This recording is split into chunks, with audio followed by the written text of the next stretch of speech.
منو من خدام الحسين تتمنى تشوفه أول ليلة بالقمر؟ نور عيني يا حسين. سيد جاسم. سيد جاسم. نعم، ورجاله. لأن أنا تربيت في بيته من 91 إلى 96. أنا تربيت في بيت سيد جاسم، وعلاقتي به علاقة من طفولتي، علاقتي بالسيد، وأعرف إخلاصه وتدينه وحبه للحسين. تذكره؟ دائما دائما ما يفارقني. كثيرا أنه أنا في أكو رؤية مرتبطة بهذا الموضوع، شنو هي؟ ليش ما تسولفها؟ رؤية شنو؟ ما أعرف.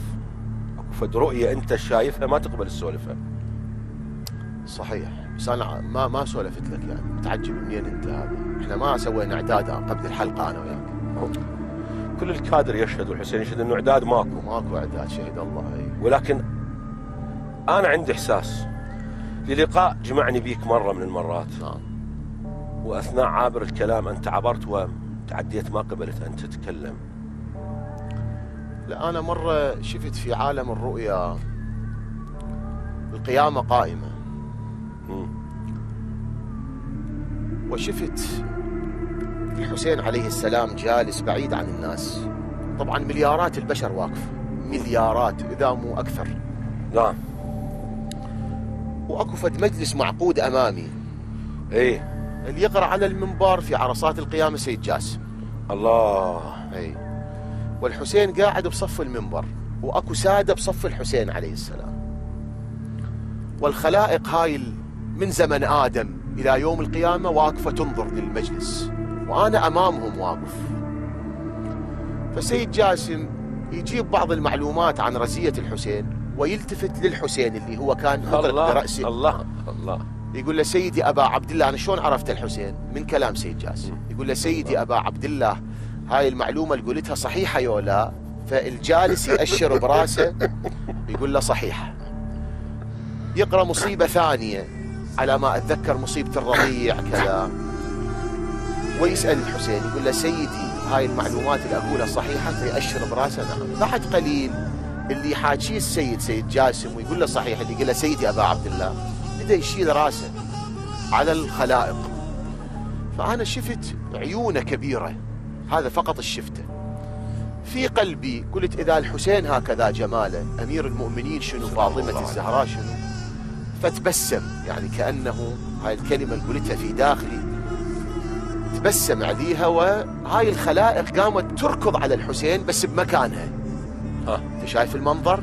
يعني ما تقدر تتقدم، تركض من الحسين شال راسه، تركض إله، ولكن تركض في مكانها.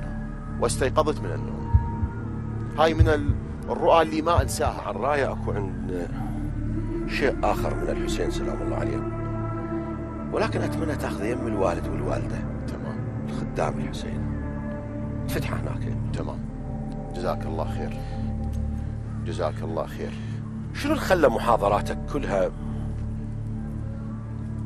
تنطلق من القرآن وتقف عند الحسين؟ هي صح هذا الأمر، غيرك ممكن وقف عليه، ولكن أنت أوقفت عمرك، منبرك، صوتك، فكرك إلى أن تربط الحسين بكل تفاصيله مع القرآن. ليش هاي إنه لقول فصل وما هو بالهزل، بالحق أنزلناه وبالحق نزل، لا يأتيه الباطل من بين يديه، إنا نحن نزلنا الذكر وإنا له لحافظون. القرآن حاكم. بعض فضائل أهل البيت عليهم السلام اللي بيها طابع ثقيل، البعض ما يستسيغها، ما يستمرئها، ما يقبلها إلا تبين حقيقتها من القرآن الكريم. فإذا بينت حقيقتها من القرآن الكريم يكون وقعها أكثر، طبعا راح يقبلها. هذه آيات من القرآن الكريم خليها بين إيديك. نعم. أريد تفتحها بطريقة انتظار البشرى وطريقة انتظار الرسالة. نعم. من الوسط من الأخير، كيفك؟ بسم الله الرحمن الرحيم. سبحان الله. الذين تتوفاهم الملائكة طيبين يقولون سلام عليكم ادخلوا الجنة بما كنتم تعملون. صدق الله العلي العظيم. صدق الله اللهم صل على محمد وآل محمد. الله يجعلنا منهم إن شاء الله. الله يجعلنا منهم إن شاء الله.